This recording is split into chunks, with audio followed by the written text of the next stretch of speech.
from a very early age, actually. And she's written a book called 33 Million People in the Room. And it's about social media and how it's changed the landscape of how we think, work, and play. Mm-hmm. She's been an author. She was a reporter. So she's got a very inquisitive mind. She started a think tank, the Gathering Think Tank, which pulls together 150 of the greatest minds to brainstorm new ideas, new impactful ideas, and how we're going to change the world. She does consulting with companies like Nokia, Research in Motion, Microsoft. So she's got the experience of looking at the big global brand, but she's also studied the local brand. Not the big global, but also the local brand, how you can bring it to your business. Yeah. And so without further ado, I say let's bring up Juliette Powell.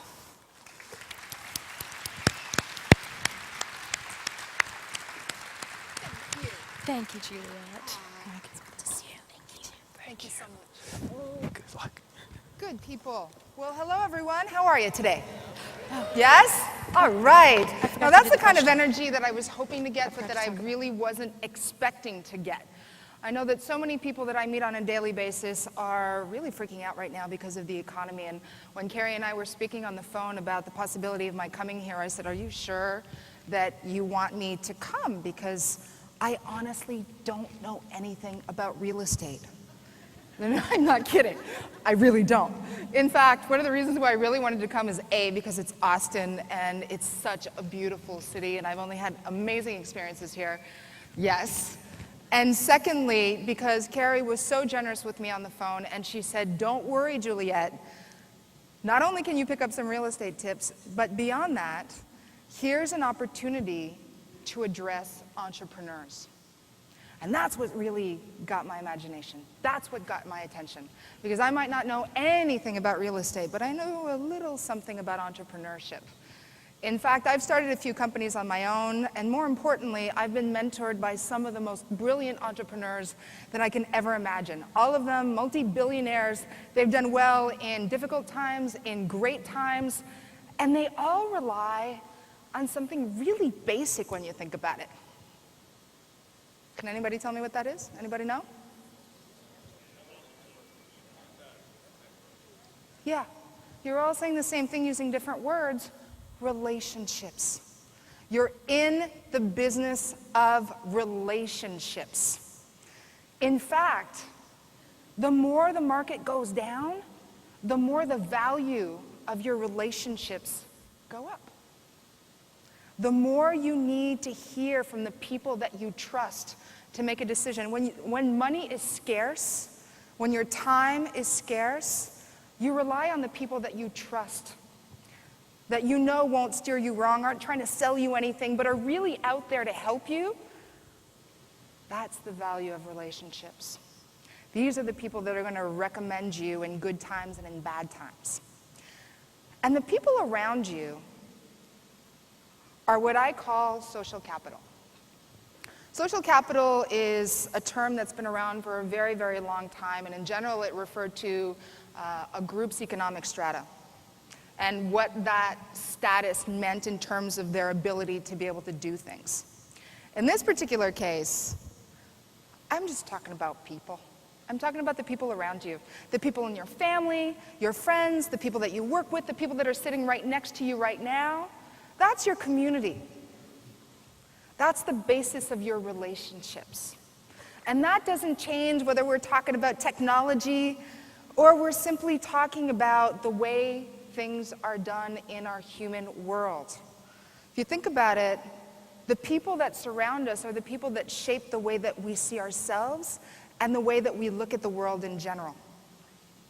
So whether we're aware of it or not, the people around us have a huge influence on who we are and what we think that we're able to do.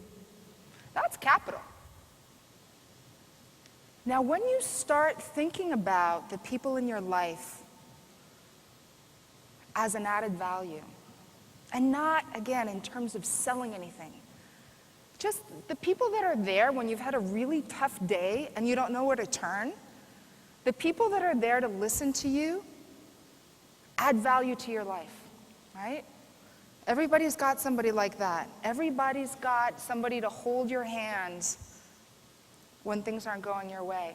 And they're also the same people that are there when things are going beautifully well to say, yes, I'm so happy for you, and you know that it's true, even if they're not doing so well.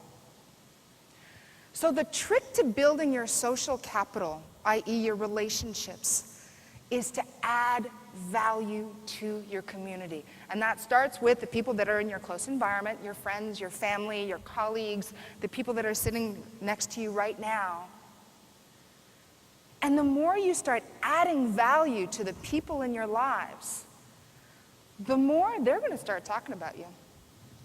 They're going to say, you know what, that Juliette, she, might not know anything about real estate, but when I met her in the hall, she smiled at me.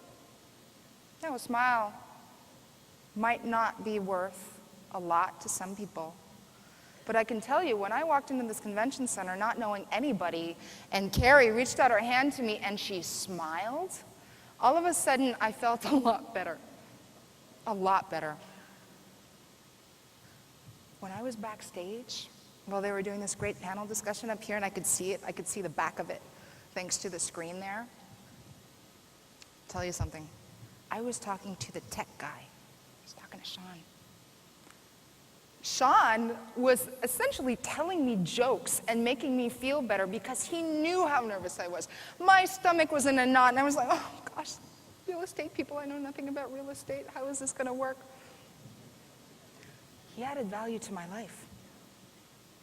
I want to add value to his. So I'm mentioning him. Anybody need a tech guy? He's your guy. Right? Now, there are about 1,500 of you here, maybe 2,000 of you, and we're, yes, well, that's for him. He is somebody special. He made me feel good about myself at a crucial moment when I was coming to address all of you. As a sidebar, you know that this entire seminar is being filmed, and I've asked for permission to include all of you in this session on a special series that we're doing on my website. So for anybody who does not want to be filmed, does not want to be included, really, it's like, no, I'm wanted by the police. I prefer to tell you right off the bat. Anybody who feels like picking their nose, now is not the time.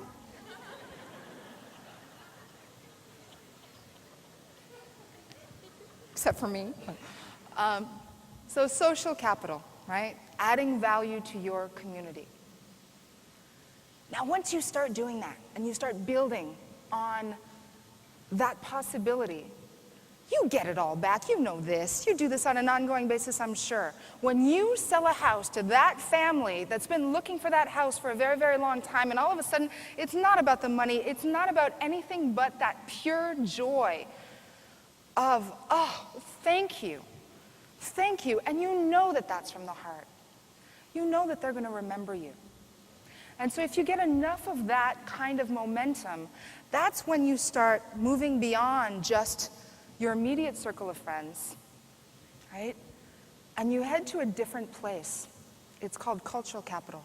It's when you start affecting the culture in your immediate circle, and then their extended circles, right? So it's no longer just your friends, it's your friends of friends.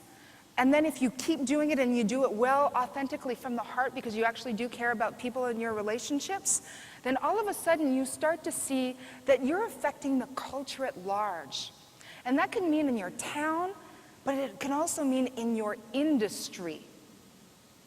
And if I'm adjusting myself right now to a room full of entrepreneurs, this is an opportunity.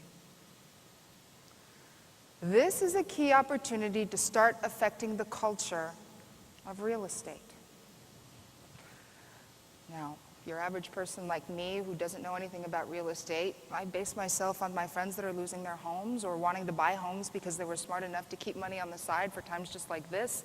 I base myself on the headlines where I see stuff about real estate. I don't really understand what's going on in the market. I need somebody who's on the inside who gets it, who can break it down for me, really simple like. From what I understand, there's somebody in this room who is so smart about building relationships using social media or social networking if you prefer, that they were able to leverage it into a job in television, where they've become the guru of real estate using television. Now, we all know the numbers when we think about television. You have a lot of reach. You no longer have to go and sell anything. People come to you because you've become the expert. Television is an incredibly powerful medium. I don't need to sell it to anybody. I was lucky enough to start out my career in television. From television, I started understanding social media. Same thing. It's about adding value to the people in your community. The more pertinent information that you give on television to the people that are watching, the more they're going to think about you the next time they want to purchase a home, or a friend of a friend wants to purchase a home. The same thing with the internet. If you can start building mechanisms of distributing your message. When I say your message, again, we're not talking about selling a home.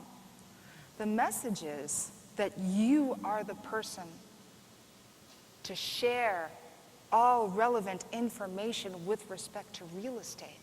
You're the guy, you're the girl, you're the it person.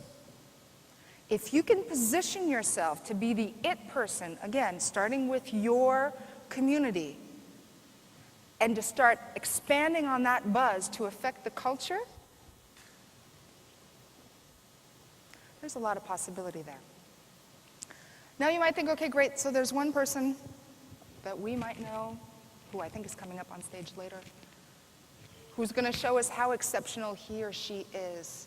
Well, I suspect that if you actually, in this economy, decided to spend the time and the energy and the money to come to this, that means that you are exceptional, or you're positioning yourself to be exceptional.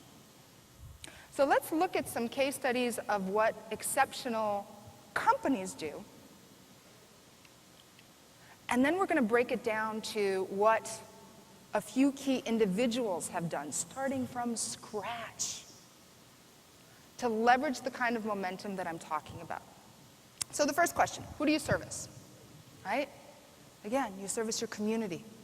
You service real people, not just customers and clients, people. A lot of people say to me when they go on places like Facebook or Twitter that they don't know how to communicate. I think part of the issue is because they forget that they're dealing with people. How would you tell your best friend or your neighbor about something that's exciting to you? You're just going to turn around and tell them. You're not going to position it. You're not going to place it. You're not going to try to sell it. You're just going to say it.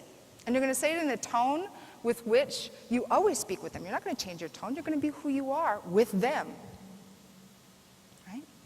So you have to know your audience. This is an actual chart that was made by UBS, right, which is a financial institution. And they, more than many others, have been aware of what the markets have been doing over the last little bit.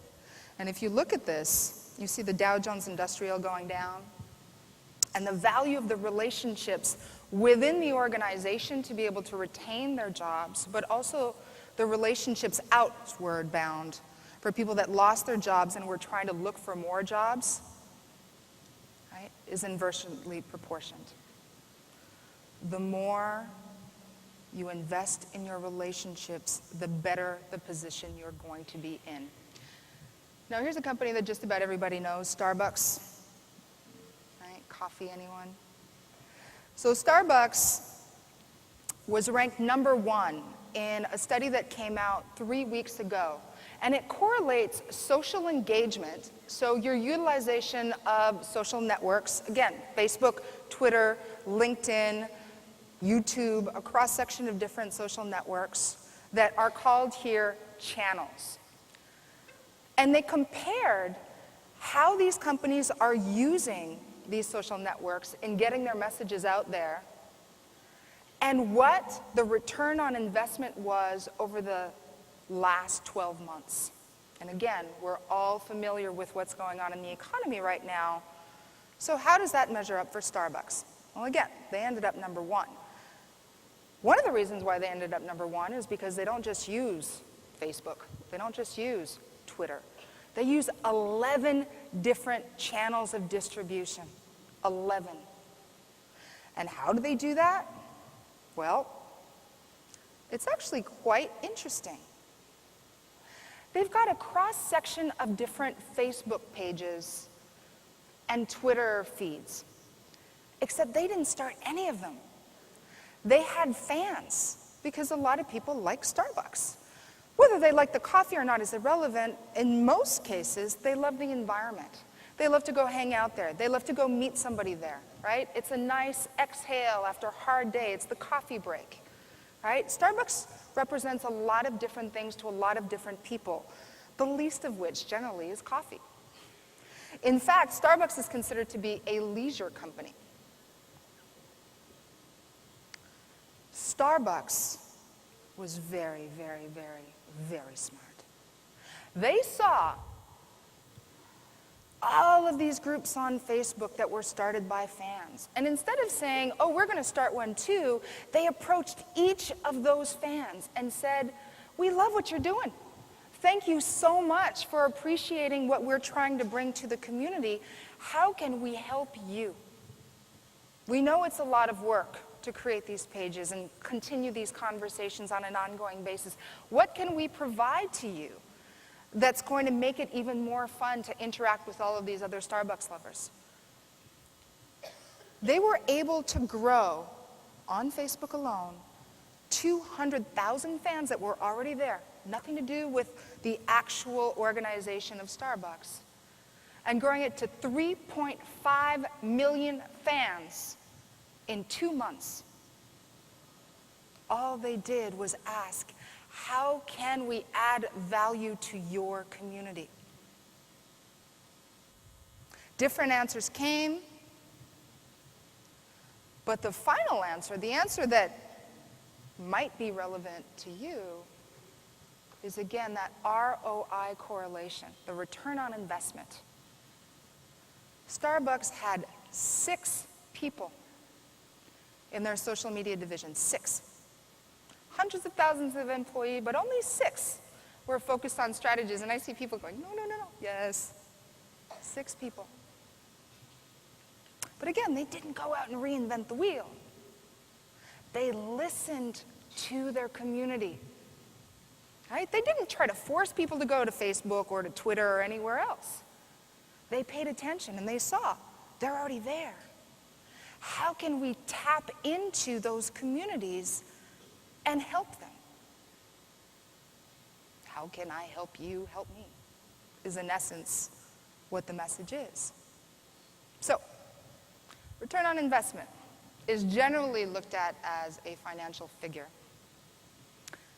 And I want you to be very, very clear. These are not my numbers. These are not Starbucks numbers. This is based on a study. For those of you who want more information on the study itself, it's a very thick document that I am happy to share with you.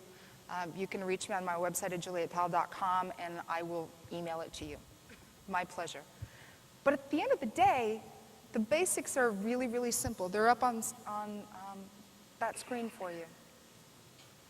The more companies invested in social media engagement, which doesn't mean just starting a Facebook page or starting Twitter, engagement, conversation, two-way dialogue.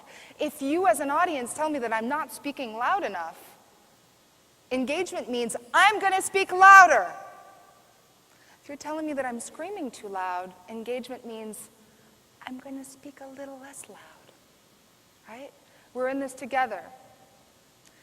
Social engagement, not on your terms, but on the terms of the people that matter the most, your community, your relationships, the people that make you, the people that pay you, the people that appreciate all the wisdom that you have to bring, especially now.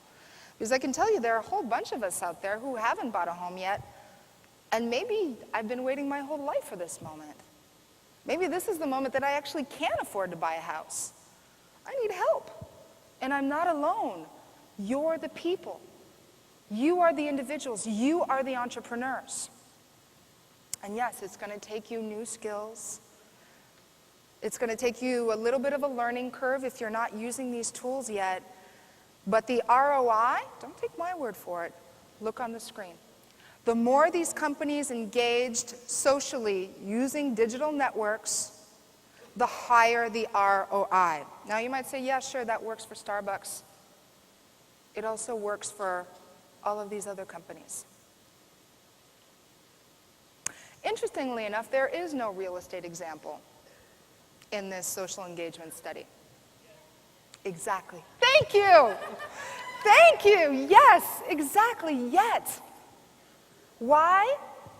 Nobody's tried yet. That's why I was so excited about coming, even though, again, I know nothing about real estate. It doesn't matter. Here's a space that is yet untapped. It's fertile. It's waiting for those special people to pop out and say, I know what I'm talking about. And I hear you, audience.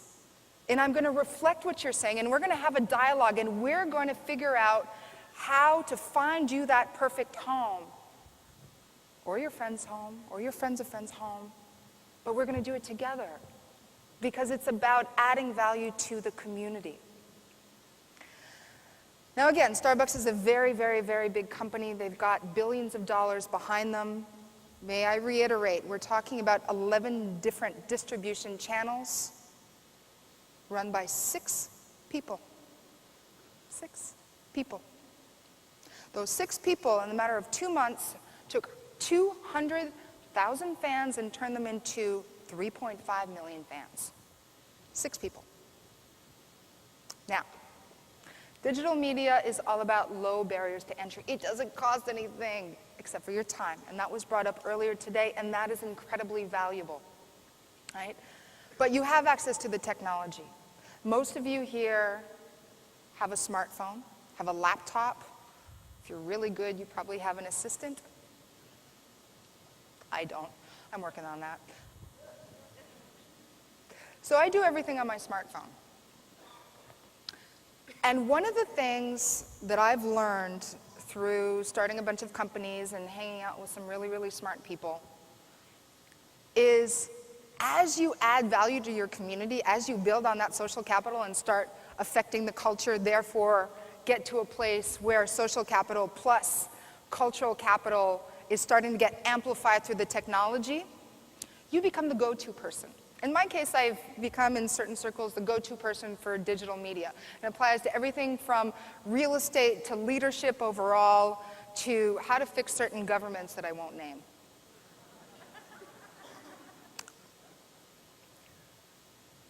So who are these people? These it people, right? They're just ordinary people who happen to have grasped a few things and learned how to distribute that message to the masses. In my book, I refer to them as micro-celebrities. Everybody's familiar with the word celebrity. Some people that think of celebrities on the web call them celebrities. That's just too much of a mouthful for me. So I call them micro-celebrities. And micro-celebrities are, again, that go-to person. It might not be the person that you know in the headlines, not the person you see on television, but it's the go-to person in the community. And from what I understand, Karen and Brian are very much go-to people in this world.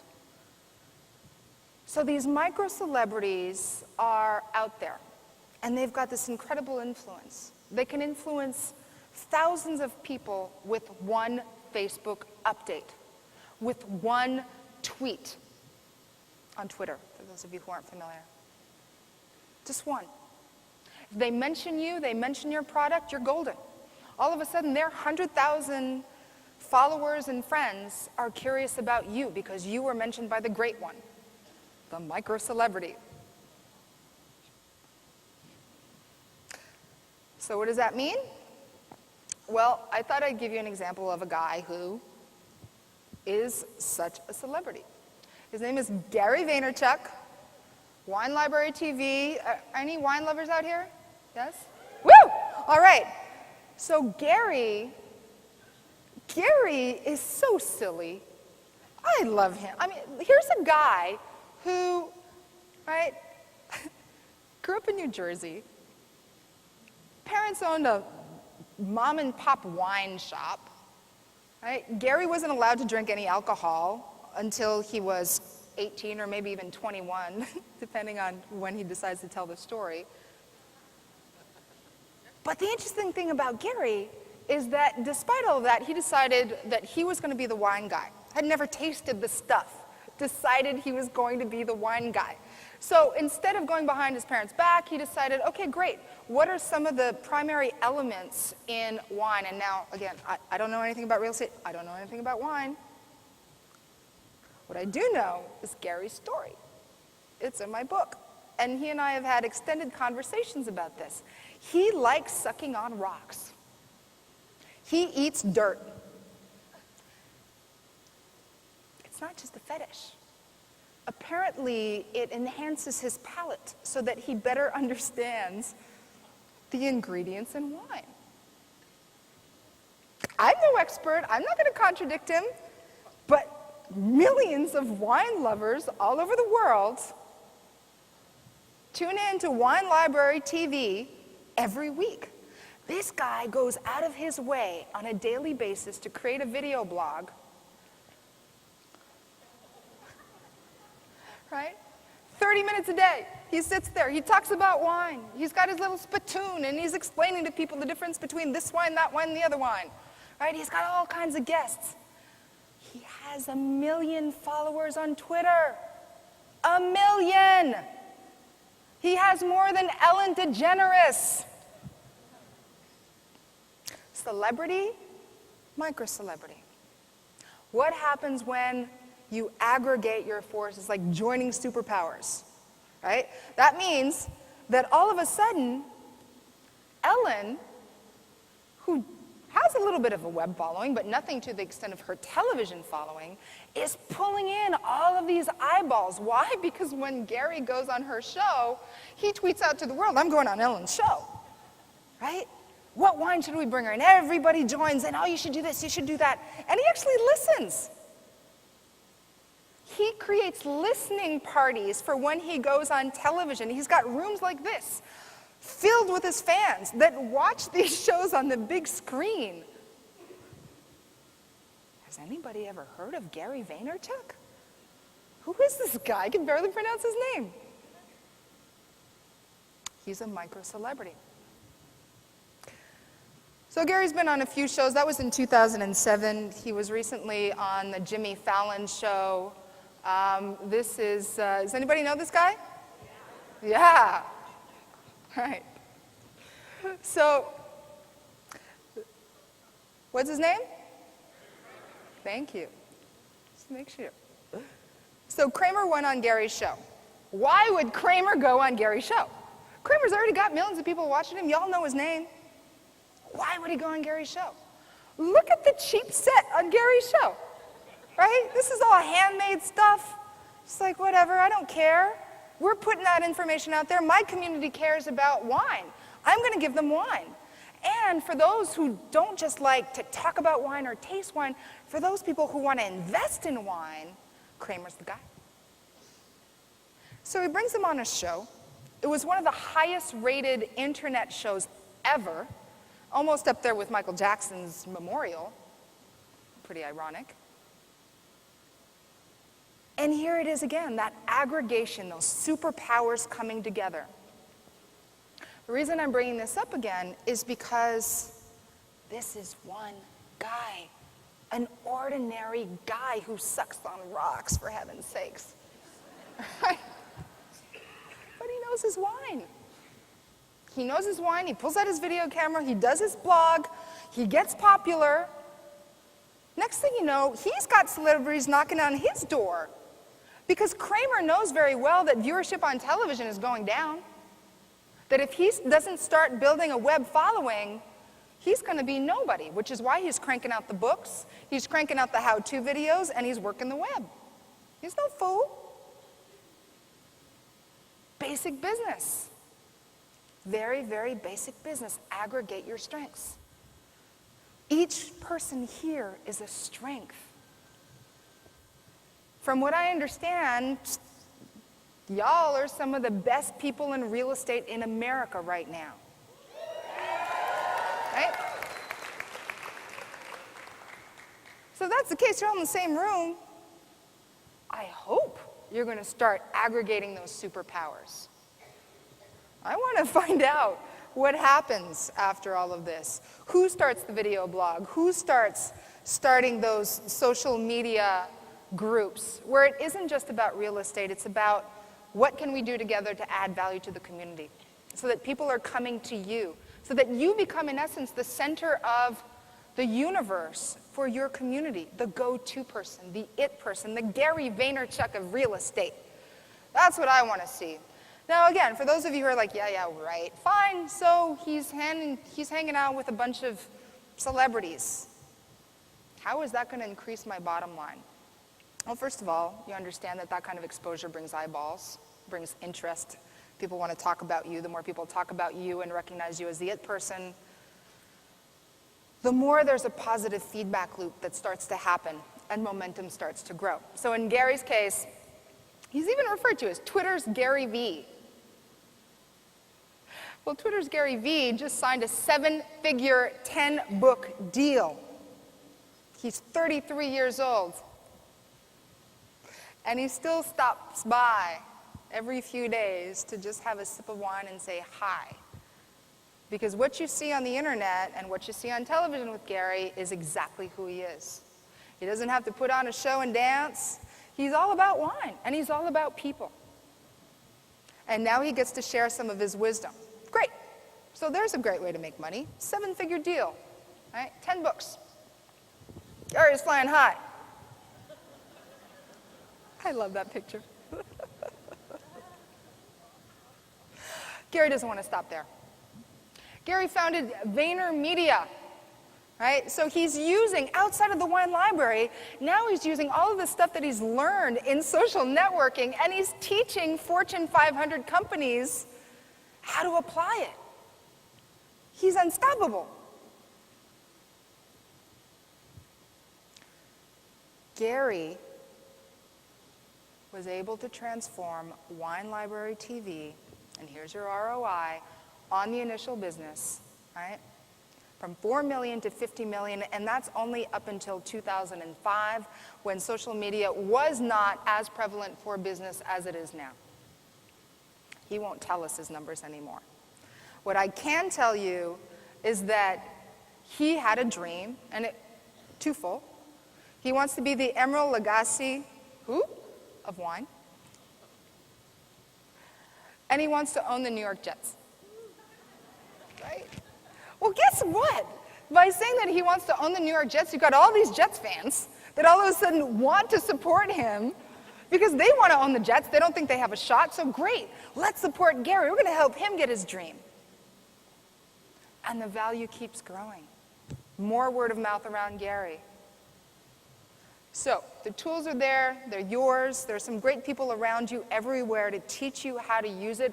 Remember the basic premise, build your social capital. The people around you are the people that make you who you are, right? The more value you add to them, the more they're going to say you're terrific, that you know what you're talking about, and they're going to refer back to you.